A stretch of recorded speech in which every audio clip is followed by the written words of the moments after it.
যেই বড় ছেলেটা প্রবাসের মধ্যে থাকিয়া থাকিয়া কষ্ট করে কামাই করে বাবা মার জন্য টাকা পাঠায়, 2 নাম্বার 3 নাম্বার ছেলেটাকেও লালন পালন করলো।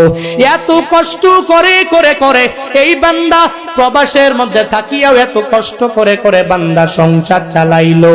কত নিমক হারাম বাবা, নিজের ঘরের মধ্যে আদালত করে না।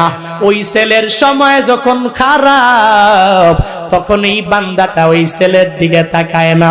মেজো ছেলে আর 3 নাম্বার ছেলের জন্য দামি একটা রুম বানায়া দিল। যার সম্পত্তি দেওয়ার মেজো ছেলে 3 নাম্বার ছেলের দিয়া দিল। মেয়েগুলারেও দেয় না, বড় ছেলেরেও দেয় না।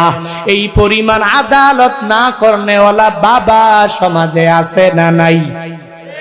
নাই? অভাব নাই রে বান্দা। এরা নিজের ঘরের মধ্যে আদালত কায়েম করতে পারে নাই।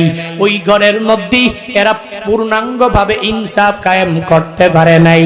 এই বান্দাকে যে আল্লাহ মায়া করে 3 ছেলের বাবা বানায়া দিলেন, এই বান্দাকে যে আল্লাহ মায়া করে 3 মেয়ের বাবা বানাইয়া দিলেন, এই বান্দাই নিয়ামতগুলো পাওয়ার পরে বান্দার কাজটা কি হবে জানেননি?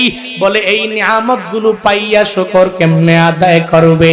3টা ছেলেরে সুন্দরভাবে কোরআনের শিক্ষা দিয়া বড় করবে। ওই মেয়েগুলোরে সুন্দরভাবে কোরআনের শিক্ষা দিয়া বান্দা বড় করবে।